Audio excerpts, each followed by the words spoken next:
Boa noite, nossos queridos irmãos e amigos que nos acompanham. Estamos mais uma vez a adorar ao Senhor na beleza da sua santidade por meio deste momento de culto. Eu aqui no templo da Igreja Batista na Brasília e os irmãos nos seus lares acompanhando por meio desta transmissão. Louvado seja Deus que tem nos dado este meio, este recurso para continuarmos exortando, encorajando os nossos irmãos, ensinando-lhes a palavra de Deus neste tempo de distanciamento social. Já no caso da nossa cidade, da nossa igreja, estamos chegando aí aos 4 meses sem termos o privilégio do ajuntamento, do culto coletivo. Que Deus possa assim continuar nos abençoando então por meio deste recurso de culto e transmissão para os nossos irmãos e assim eles possam aprender e adorar a Cristo nos seus lares em família. Nós vamos então orar nesse momento e após a oração vamos louvar ao nosso Senhor com o irmão Wilner. Santo Deus, Pai, Deus grandioso e majestoso Rei, Deus soberano nos céus e na terra, nós, por mais uma vez, te damos graças, Pai, por este momento de adoração, de culto, de ensino e aprendizado da Tua palavra, de louvor, de engrandecimento ao Teu nome, por meio de Jesus Cristo, o nosso Salvador. Que o Espírito Santo, Deus, mais uma vez esteja presente em nos guiar, em nos ensinar, em nos aplicar ao coração e à vida a Tua palavra, Senhor.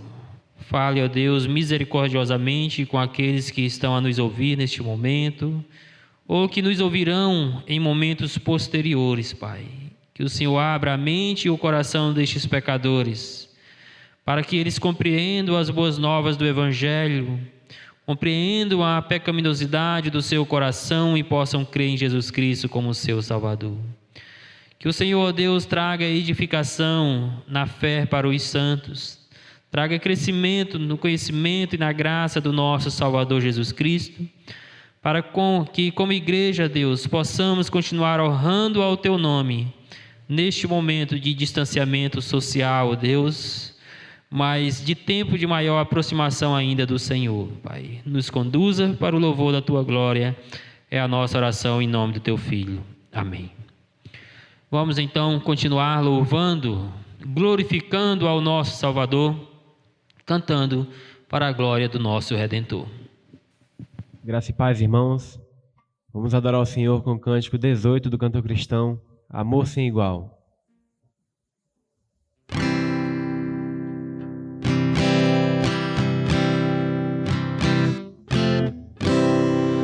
Não tens ouvido do amor sem igual, do amor que teu Deus tem por ti, do amor que o levou a seu Filho entregar, para os salvos levar para si. Ó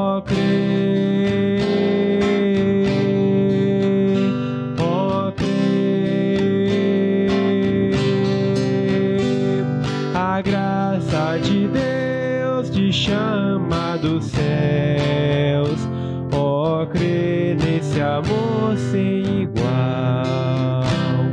Não foram os grandes que Cristo chamou, nem justos veio Ele salvar, mas pobres e fracos, culpados e maus, mandou pelos servos te amar.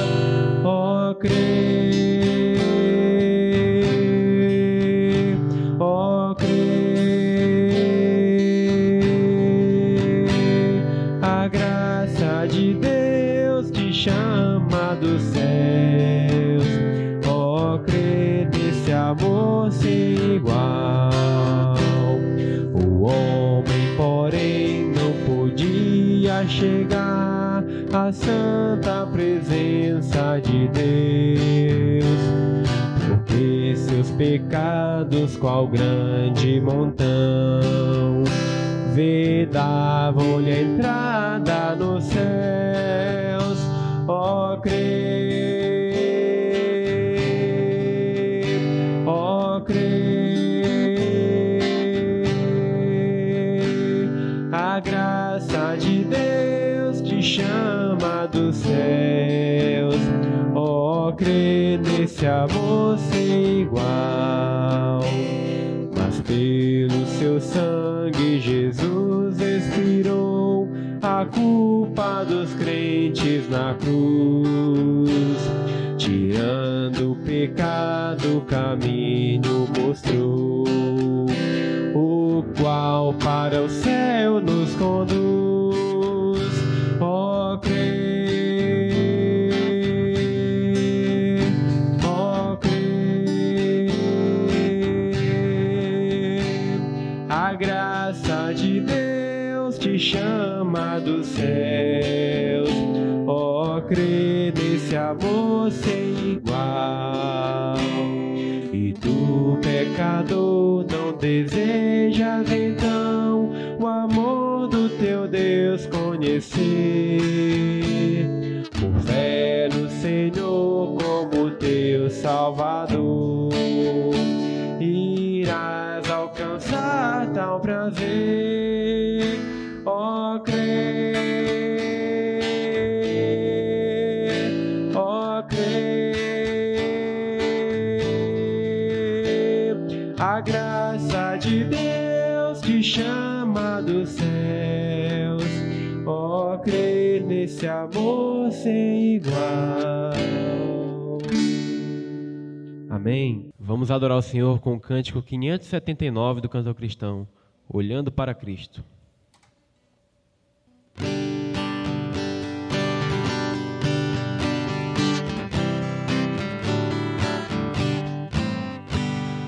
Ruge forte e contundente a guerra do pecado, mas os seus clangores vis não podem me afligir. Sei em quem confio, pois na rocha estou firmado, e celestes bênçãos irei fruir, olhando para Cristo, grande autor da salvação. Prossigo, pois avisto soberano galardão de Deus ministro, me revisto do poder do meu Senhor para servi-lo com todo ardor. Vejo ao longe campos vastos prontos para colheita, multidões sem luz, sem Deus aguardam salvação. Vem, ó Deus, desperta o amor da geração eleita, para os teus obreiros concede unção, olhando para Cristo, grande autor da salvação. Prossigo, pois avisto soberano galardão de Deus ministro, me revisto do poder do meu Senhor para servi-lo com todo ardor. Desprezando deste mundo as sendas ardilosas, volto meu olhar pra cruz de quem me resgatou. Dele tenho na alma então a as bênçãos muito gloriosas, e feliz com Cristo cantando vou, olhando para Cristo, grande autor da salvação.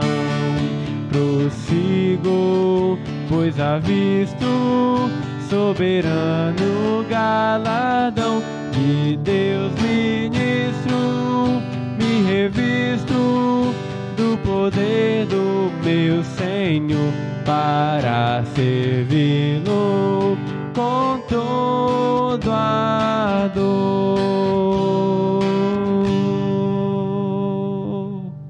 Amém. Amém. Louvado seja o Senhor. Nós vamos neste momento ler a palavra do Senhor na primeira carta do apóstolo Pedro, capítulo 3. Vamos ler os versículos de 13 a 17. Estudamos já os versículos 13 a 15 hoje pela manhã, e agora à noite vamos estudar apenas os versículos 16 e 17.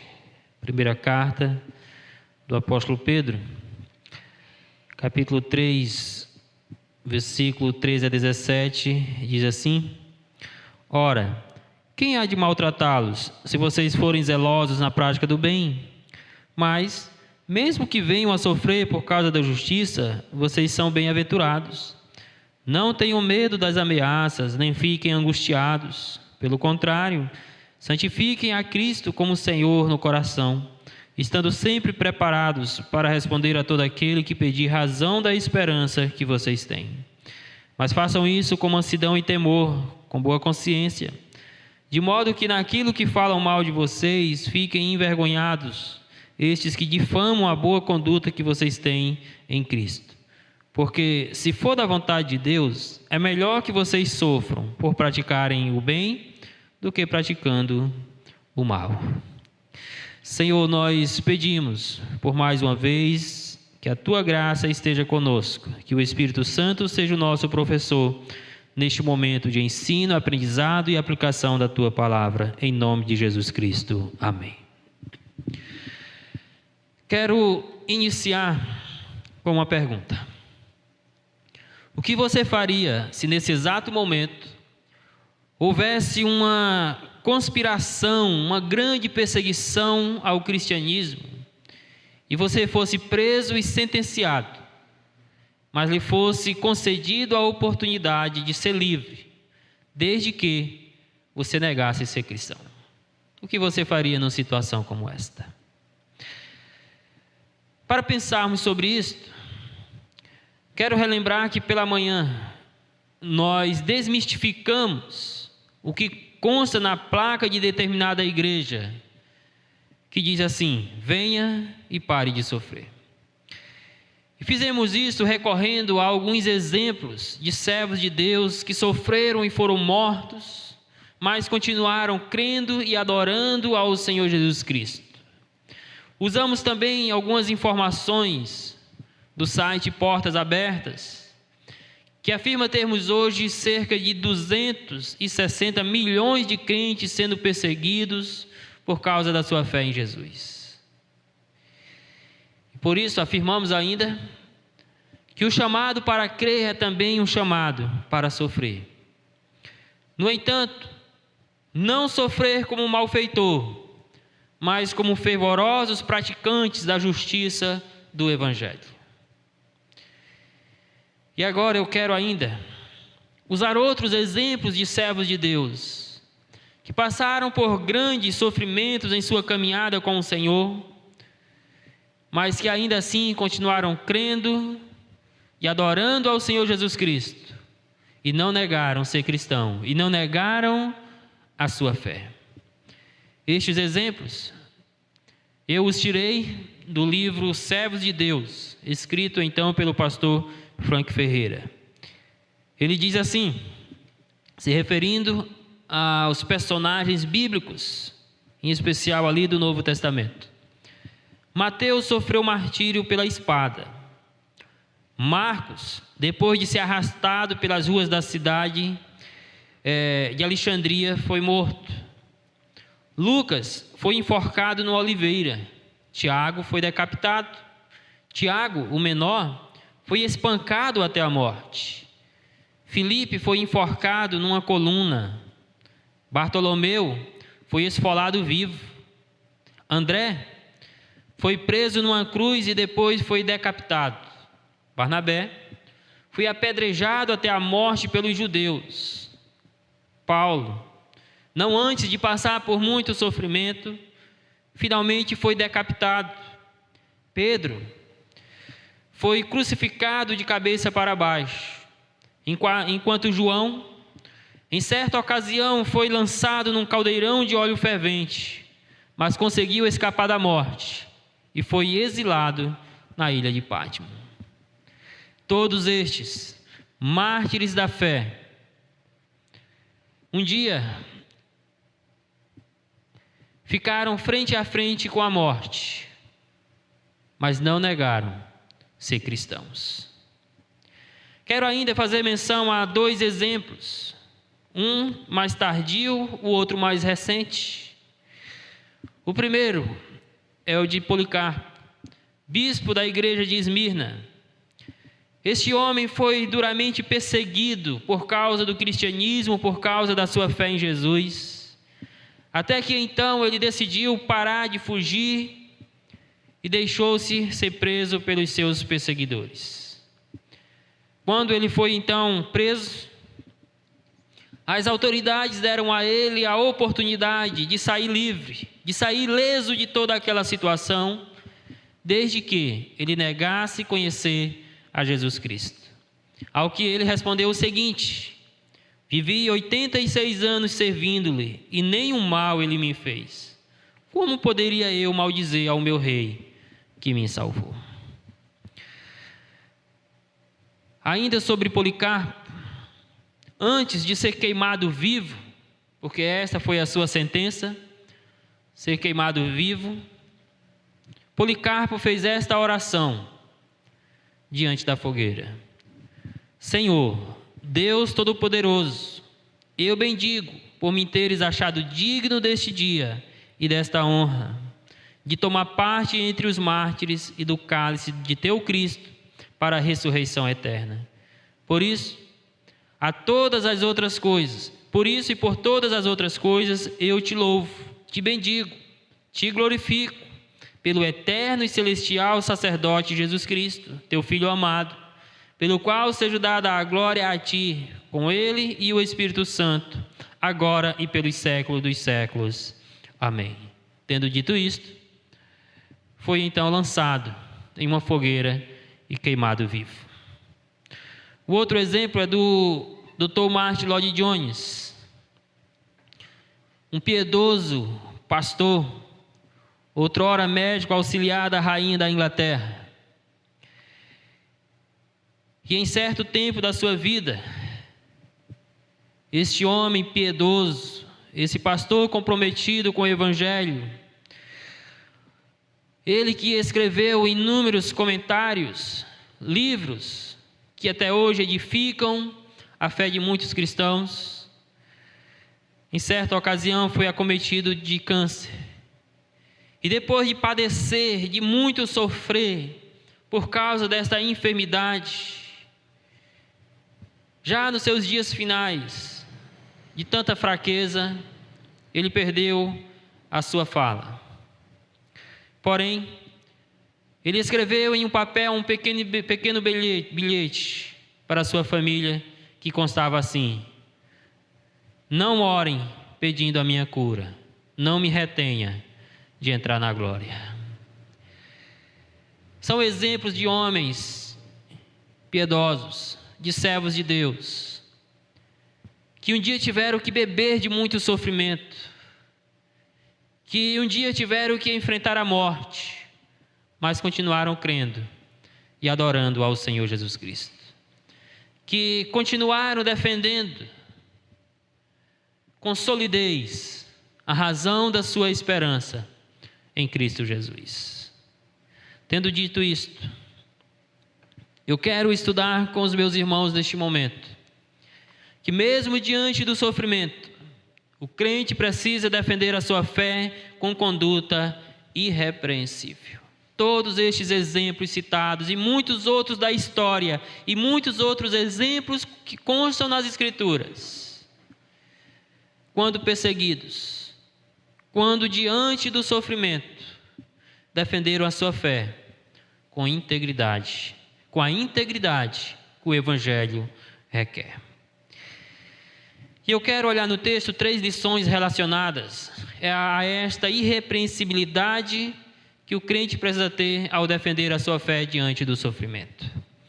A primeira razão, então, diz respeito à forma da defesa da fé cristã.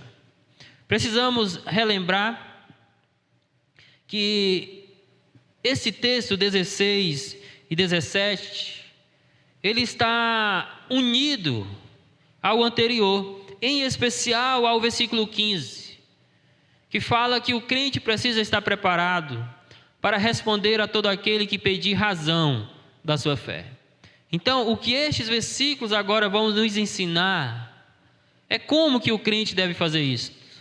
Qual o propósito pelo qual o crente deve fazer isto e qual a razão para o crente fazer isto então.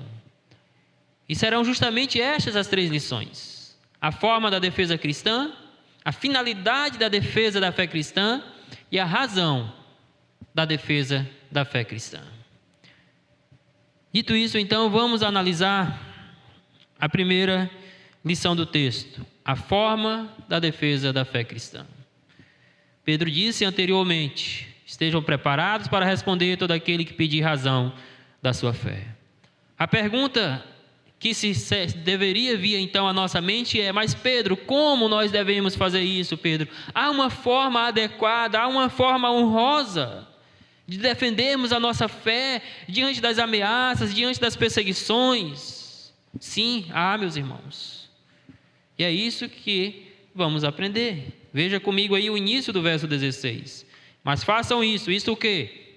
Respondam a fé de vocês, a razão da fé de vocês, com mansidão, temor e boa consciência. A expressão "mais faço isto", então, refere-se ao modo que nós devemos responder à esperança que há em nós, a esperança, a razão da nossa fé em Jesus Cristo, da nossa salvação no Senhor Jesus, de tal maneira, irmãos, que ao fazermos isto, Cristo seja glorificado, a boa conduta da fé seja refletida aos nossos opositores. E então Pedro alista 3 formas de o crente responder àqueles que pedirem razão da sua fé. Veja aí comigo, a primeira forma então é que o crente deve defender a sua fé com mansidão. Essa palavra mansidão significa ter atitudes gentis, ter atitudes amáveis. Significa que o crente não deve ser arrogante, não deve ser bruto, não deve ser explosivo ao justificar a sua fé em Jesus, ao justificar a sua boa conduta em Cristo, mesmo diante dos seus perseguidores, mesmo diante das ameaças, o crente deve manter a atitude amável. Eu quero aqui voltar ao caso de Policarpo, no momento exato em que ele foi aprisionado, ou em que ele foi preso, em que os seus perseguidores chegaram ali onde ele estava. O pastor Frank Ferreira, no mesmo livro, Servos de Deus, registra que Policarpo estava lá e que ao chegar os soldados, as autoridades para prendê-lo, para levá-lo à morte, primeiramente Policarpo os serviu com alimento, com bebidas, pediu também a eles a oportunidade, diante de ser preso, ele pudesse orar ao seu Deus, e lhe foi concedida a oportunidade, e ele ficou 2 horas em oração, e depois foi então levado para ser preso. Agora observe a forma gentil que Policarpo tratou os seus perseguidores. Em resposta a esta forma gentil, os seus perseguidores concedeu a ele a oportunidade de ele poder ficar 2 horas em oração diante de Deus, se preparando para o martírio, se preparando para aquele fogo que o consumiria. Meus irmãos, às vezes nós perdemos a oportunidade de expor o Evangelho. Às vezes nós perdemos a oportunidade de falar de Cristo para os pecadores porque não temos sabedoria, porque não somos gentis, amáveis na forma de expor o Evangelho.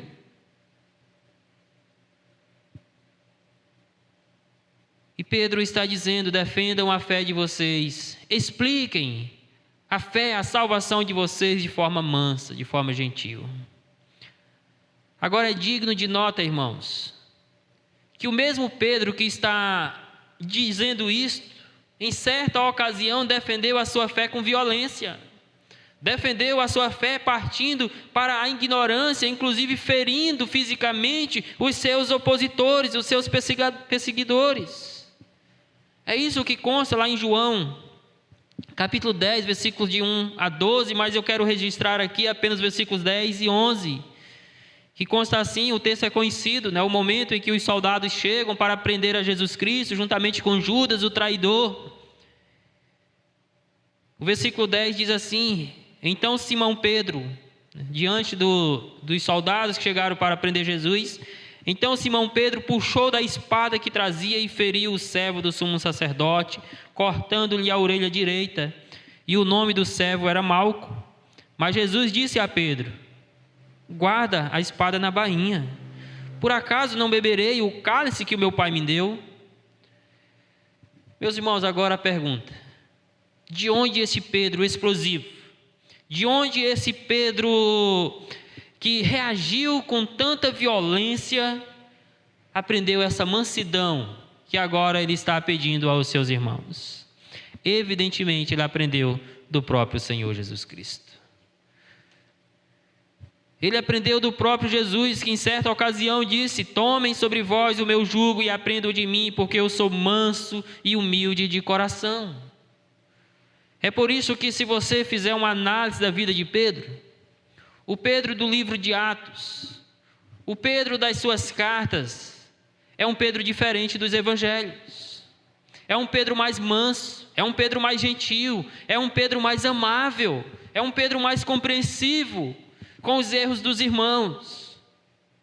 De onde ele aprendeu essa mansidão? Ele aprendeu do próprio Senhor Jesus Cristo. Então Pedro está passando para os seus irmãos aquilo que ele aprendeu do Senhor Jesus Cristo.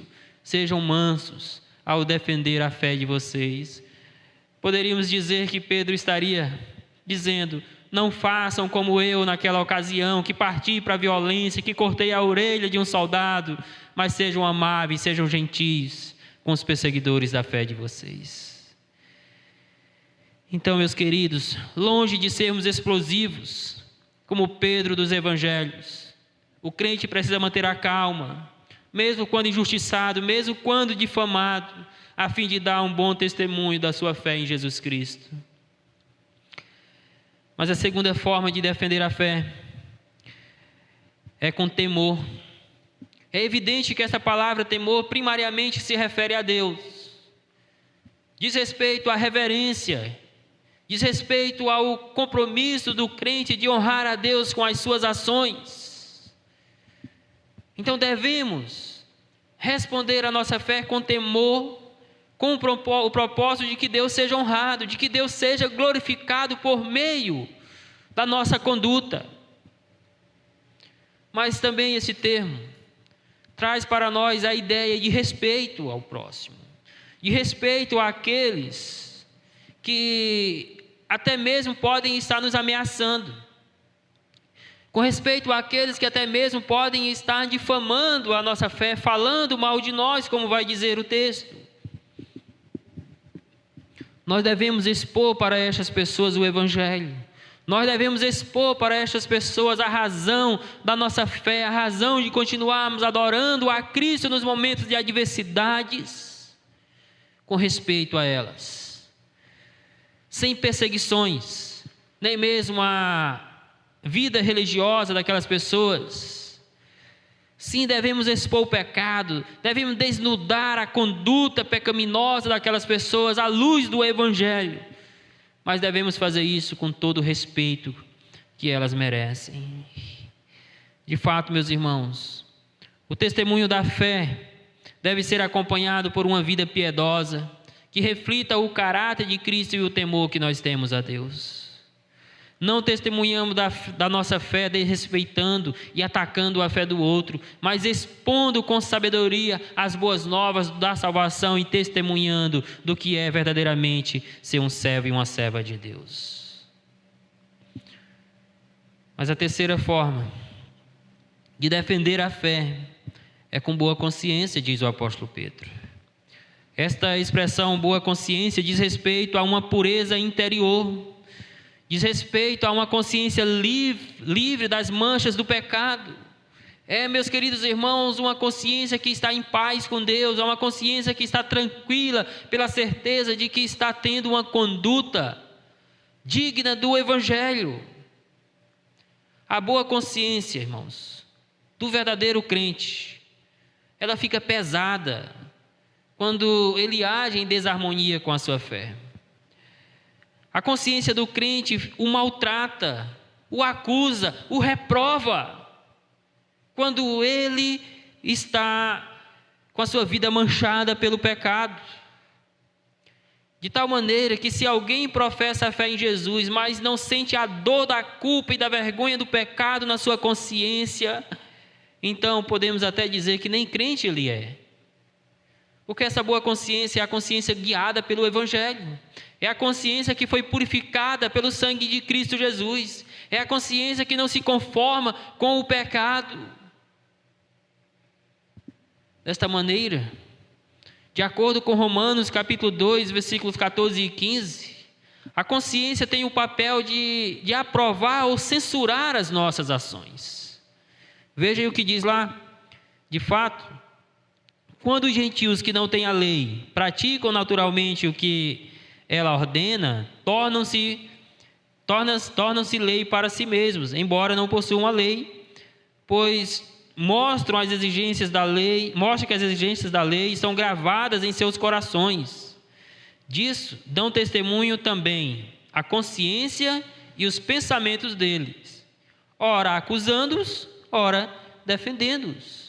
Ou seja, a consciência tem esse papel de nos mostrar quando estamos agindo corretamente e quando estamos agindo de forma errada. Por isso, Pedro ressalta a importância de estar com a consciência tranquila diante de Deus, com a consciência pura, limpa das manchas do pecado, do peso do pecado, ao testemunhar da fé em Jesus. Desta forma, meus irmãos, a eficácia do testemunho cristão ao defender a sua fé, ao expor o Evangelho, depende da coerência entre as ações externas da fé e aquilo que realmente está no seu coração. Ninguém nunca vai dar atenção para alguém que se diz ser crente, mas visivelmente vive em desarmonia com a sua fé. Ninguém jamais vai dar atenção, por exemplo, para o conselho que vem de alguém sobre como abandonar um certo tipo de pecado, se visivelmente ele está mergulhado no mesmo pecado. Por isso Pedro diz: defendam a fé de vocês com uma boa consciência, ou seja, com a consciência limpa, convicta de que a vida de vocês não está manchada pelo pecado. Porque se vocês fizerem isso, então o testemunho de vocês será honrável ao Senhor. Se vocês fizerem isso, vocês estarão demonstrando coerência entre o Evangelho, a fé e as ações que vocês têm. De fato, meus irmãos, como precisamos de vidas puras, de vidas irrepreensíveis, para sermos bons testemunhas do Evangelho, ou boas testemunhas do Evangelho. Infelizmente, a conduta moral de muitos crentes faz com que as suas palavras não tenham nenhum valor diante dos seus ouvintes. Como está a sua consciência diante de Deus? Como está a sua vida? Você tem vivido de maneira irrepreensível, de maneira íntegra, pura, santa para o Senhor? Como você tem reagido diante das adversidades da vida, dos momentos de tormentas? Você tem mantido esta vida irrepreensível ou você tem cedido às pressões das circunstâncias e tem cometido erros?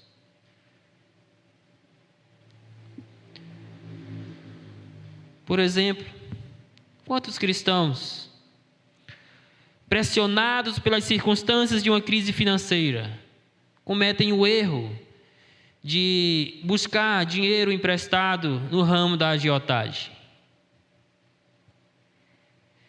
Meus irmãos, precisamos ser irrepreensíveis para que sejamos bons testemunhas do Evangelho.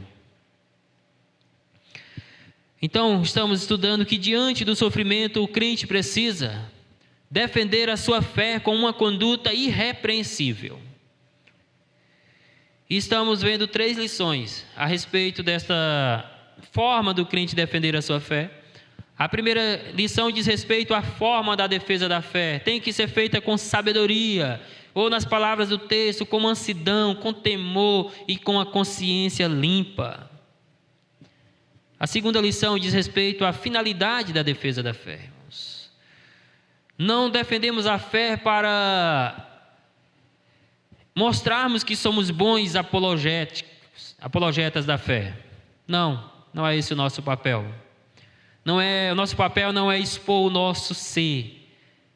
Ao contrário, é humilhá-lo diante de Cristo Jesus. Nós defendemos a fé, meus irmãos, para expor a Cristo. Nós defendemos a nossa fé para expor o Evangelho. Nós defendemos a nossa fé para expor aos pecadores os seus próprios pecados, a sua necessidade de arrependimento.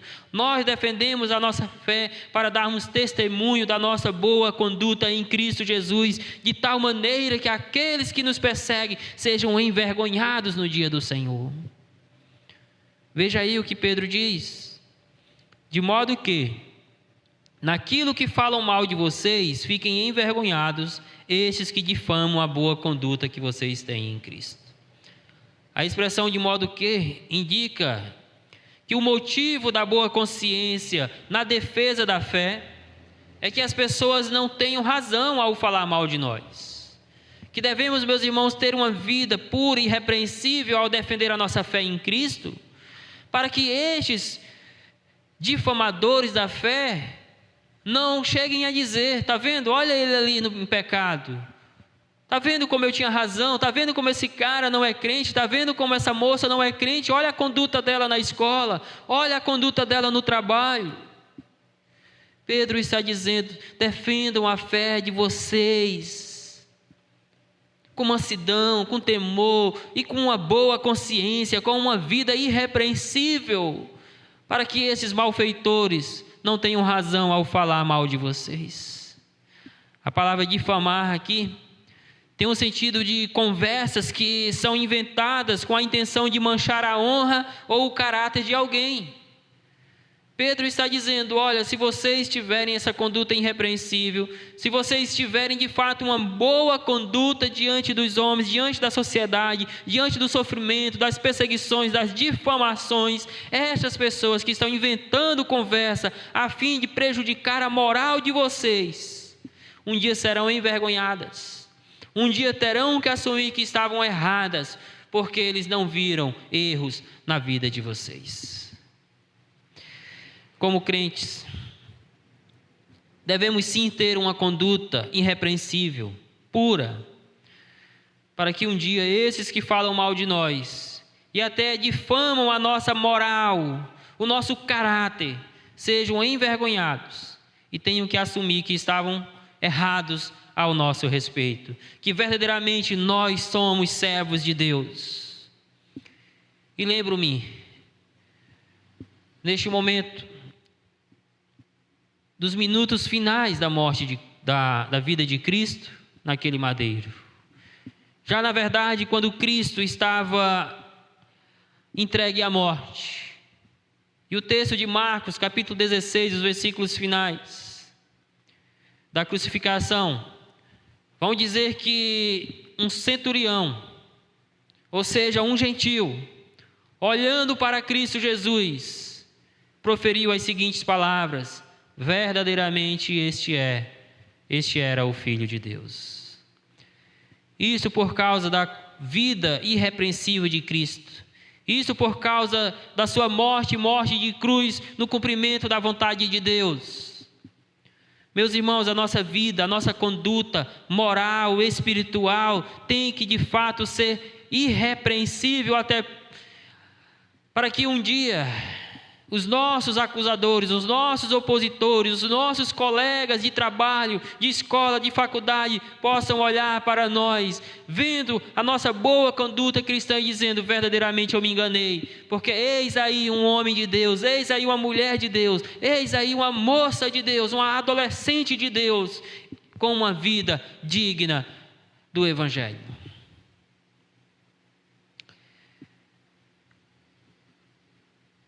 Ainda que seja no dia final, esses difamadores, esses que falam mal da nossa fé e das nossas vidas,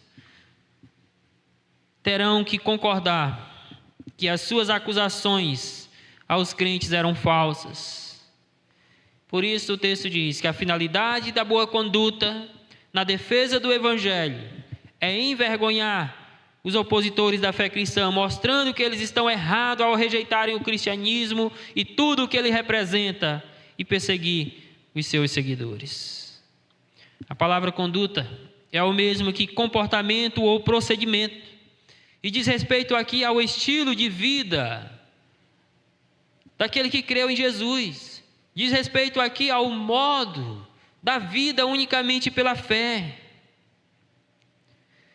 E observe o texto que Pedro afirma que eles tinham boa conduta em Cristo, e não que eles deveriam ter. Sim, nós devemos ter. Mas quando Pedro diz que eles tinham essa boa conduta, Pedro está afirmando que este tem que ser um estilo de vida, que essa vida em Cristo tem que ser notável, que esse nosso comportamento cristão tem que ser visível aos outros, inclusive para aqueles que nos difamam, que perseguem a nossa fé. Como você tem se comportado diante do Evangelho, inclusive em situações adversas à vida? Como você tem se comportado diante dessa pandemia? Você tem sido um fiel testemunha do Evangelho? Você tem sido um fiel defensor da sua fé cristã por meio de palavras, por meio de comportamentos? Portanto, é de responsabilidade do crente dar bom testemunho da sua fé, por meio de um comportamento santo, a fim de não dar razão aos criticadores da esperança que ele tem em Cristo. E o crente deve fazer isto, sabendo que a vida piedosa em Cristo pode lhe trazer perseguições e difamações. O crente deve fazer isto para não ser envergonhado, nem envergonhar o nome de Cristo. Ao contrário, mas para envergonhar aqueles que falam mal da sua vida. O crente deve, meus irmãos, fazer isto, ter essa boa conduta, porque esse é o comportamento apropriado e esperado de todo pecador que está em Jesus Cristo. Então eu pergunto: como tem sido a sua conduta neste momento de adversidade da vida? Isso nos leva à terceira lição do nosso texto, que diz respeito à razão da defesa da fé. Vimos a forma, vimos a finalidade, veremos agora a razão para defendermos a nossa fé com integridade, mesmo diante do sofrimento. Porque se for da vontade de Deus, é melhor sofrer, que vocês sofram por praticarem o bem do que praticando o mal. Irmãos, a razão para defendermos a nossa fé com integridade, ainda que estejamos sofrendo por estarmos praticando a justiça, é porque isso é da vontade de Deus. É da vontade de Deus que nós defendamos a nossa fé com integridade, mantendo a boa conduta. É da vontade de Deus que nós defendamos a nossa fé, continuando praticando a justiça, ainda que sejamos perseguidos. E de fato Deus espera que todo cristão possa racionalmente defender a sua fé em Jesus Cristo, expor para os seus perseguidores, expor para outras pessoas que não são perseguidores da sua fé, a razão da sua esperança, o porquê que ele crê em Jesus, o porquê que ele espera em Jesus, o porquê que ele confia em Cristo, o porquê que ele está disposto a sofrer e até morrer pelo nome de Jesus Cristo. É do querer de Deus que o crente saiba e possa fazer essa defesa da fé, irmãos. O argumento de Pedro é que é melhor ser insultado, difamado, perseguido, maltratado por causa da justiça requerida aos que creem, de que sofrer tudo isto como um malfeitor. A expressão aí, a prática do bem, tem o mesmo sentido de a prática da justiça, usada no versículo 13. E o que é a prática da justiça? Senão justamente os frutos da salvação pela fé em Cristo, os frutos da justificação pela fé no Senhor Jesus Cristo, irmãos. A prática do bem, a prática da justiça é viver os frutos do Evangelho nas nossas vidas. E Pedro está dizendo, é melhor que vocês sofram por praticarem o Evangelho, por viverem o Evangelho nas suas vidas, do que sofrerem como malfeitores. Ou seja, do que sofrerem por praticarem o mal, por fazerem aquilo que é errado. Aquela bem-aventurança do versículo 13, irmãos, se aplica a estes que sofrem por causa da justiça e não por praticarem o mal. Por um lado, devemos sim nos sentirmos bem-aventurados, abençoados por Deus, quando sofremos por fazer o que é correto. Por outro lado, devemos sentir vergonha, devemos nos sentir os mais infelizes de todos os homens, quando a nossa vida é atacada por algum pecado presente em nós, quando sofremos por estar fazendo aquilo que desonra o Evangelho. Não há boa consciência quando estamos envolvidos com algo pecaminoso, quando estamos envolvidos com a prática do mal. Mas Pedro diz, é melhor vocês sofrerem por fazerem o bem, porque há bem-aventurança para vocês, do que praticando o mal. Então, meus queridos, a ideia de que o crente deve defender a sua fé com mansidão, temor, boa consciência, mantendo a boa conduta, porque isto é da vontade de Deus, ainda que esteja trazendo sofrimento para ele na prática da justiça. E diante disto, rapidamente, podemos observar algumas verdades sobre esse sofrimento na vida do crente, presente no versículo 17. A primeira verdade é que, em algumas ocasiões, o sofrimento não apenas é permitido por Deus, mas também é da vontade de Deus. Porque o texto diz, se for da vontade de Deus, é melhor sofrer por praticarem o bem. Ou seja, nem sempre nós vamos sofrer ao fazer o bem. Na verdade, Pedro já nos ensinou nos versículos anteriores que sofrer por fazer o bem é algo incomum, é algo anormal na vida de qualquer pessoa, quanto mais na vida dos servos de Deus. Mas agora ele está dizendo que se for do querer de Deus, se Deus tiver algum propósito soberano nas nossas vidas, Ele não vai apenas permitir, Ele vai fazer como sendo da vontade dEle, que nós venhamos passar por algum tipo de sofrimento. Então pode ser que você esteja sofrendo por alguma coisa. E pode ser que este sofrimento não apenas seja permitido, decretado por Deus, mas também seja da vontade de Deus. E você precisa ter esse discernimento. Porque se o sofrimento que você está passando é da vontade de Deus, então você não deveria murmurar.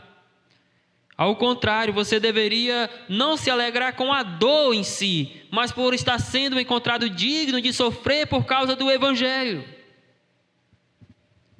A segunda verdade aqui é que o sofrimento do crente, ele deve ser decorrente de sua vida piedosa.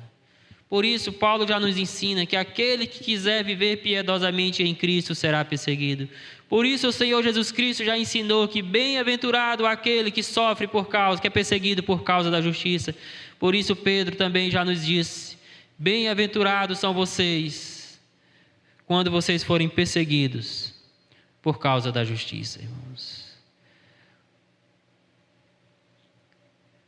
Os sofrimentos do crente, eles devem ser decorrentes da sua vida piedosa, mas não significa dizer que esse sofrimento sempre será constante. Aqui os sofrimentos dizem respeito ao sofrimento das perseguições, das oposições do Evangelho, das difamações, das ameaças, das ofensas. Devemos enfrentar tudo isso como pessoas piedosas em Cristo Jesus. Então, se você vive a vida piedosamente, se prepare, porque em algum momento você pode ser perseguido por defender a sua posição cristã diante de alguns assuntos polêmicos, pecaminosos da nossa época. Perseguido, por exemplo, por manter uma conduta íntegra no seu trabalho, comprometida, honrando ao seu patrão, honrando a Cristo acima de tudo, e talvez ser perseguido pelos seus colegas de trabalho. Viver piedosamente significa estar preparado para sofrer em algum momento. Terceira verdade, irmãos, é que nem todo sofrimento na vida do crente é algo ruim, visto que pode fazer parte da vontade de Deus, parte dos propósitos de Deus para a nossa vida, para o nosso crescimento, para o nosso testemunho cristão. Por isso, se for da vontade de Deus, passaremos por sofrimentos. E a quarta verdade que eu quero ressaltar aqui é que é desonroso a Deus e prejudicial ao testemunho cristão que o crente sofra por fazer o que é errado. É algo que desonra a Deus, que mancha o caráter santo de Deus, que mancha a nossa própria santidade, sofrer por fazer o que é errado, irmãos. Portanto, diante das perseguições, injustiça, muitos sofrimentos, o crente deve ser irrepreensível na defesa da sua fé, sabendo que estas situações,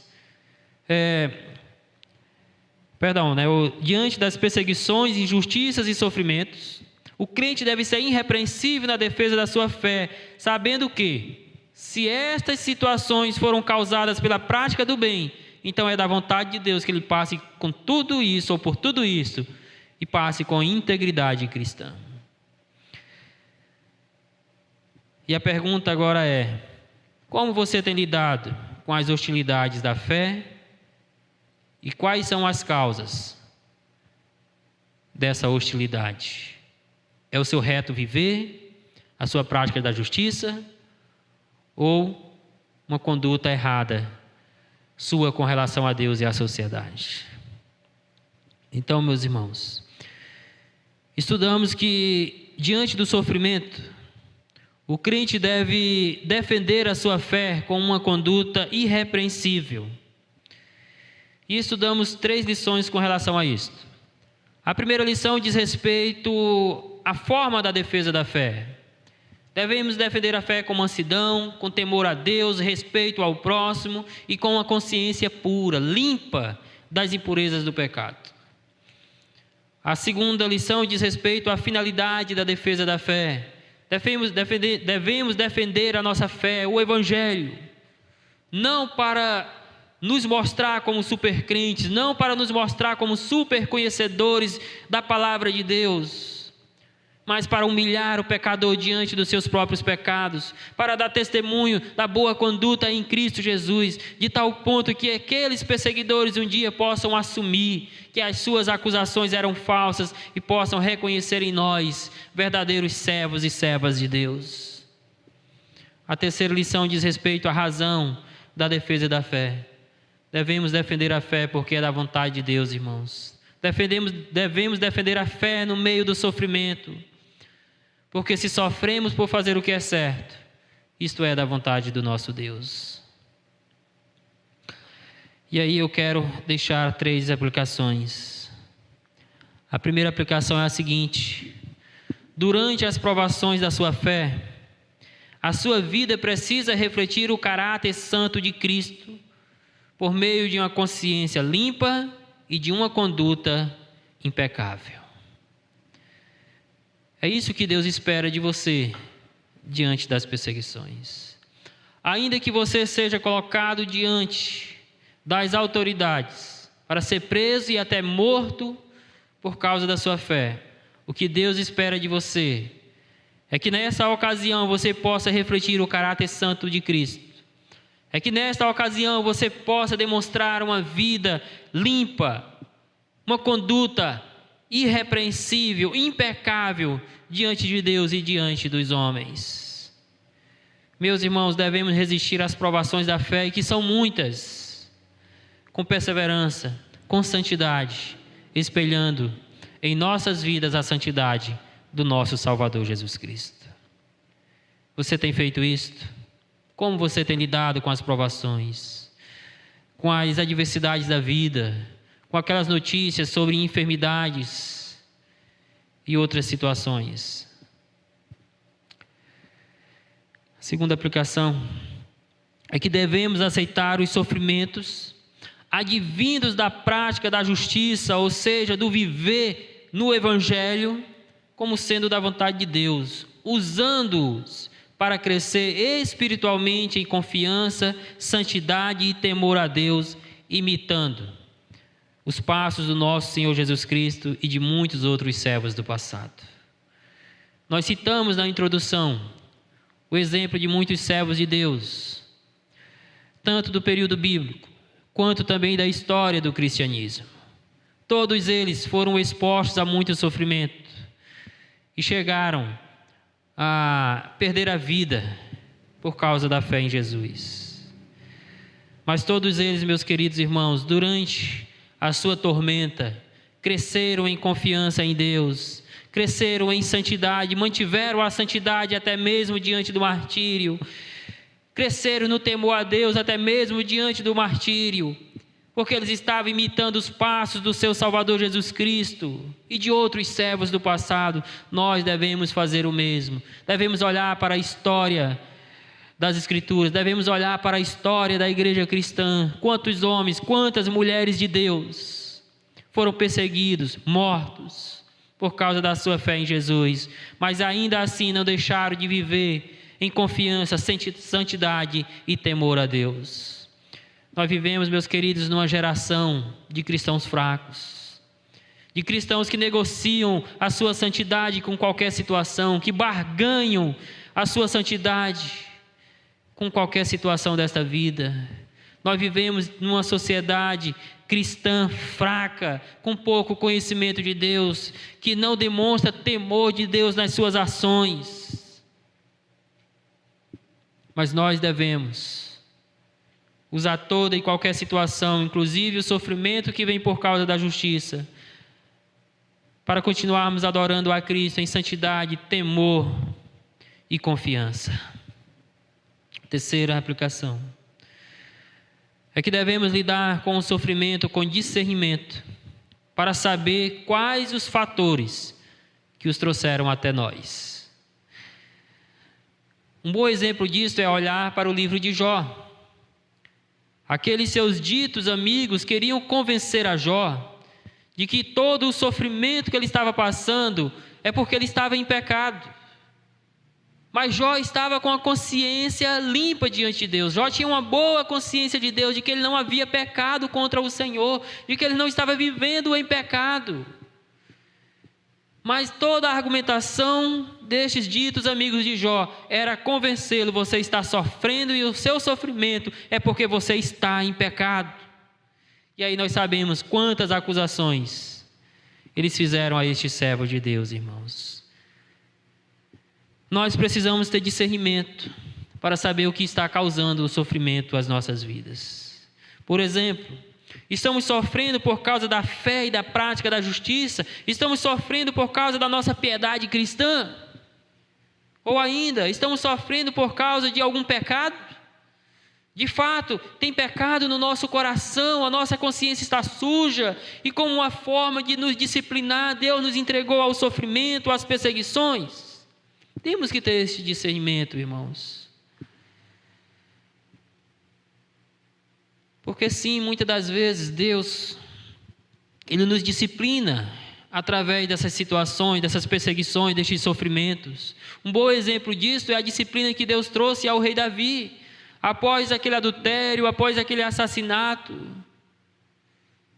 Deus o trouxe grande disciplina, trazendo grande dor ao seu coração, tirando a vida do seu filho recém-nascido, filho daquele adultério.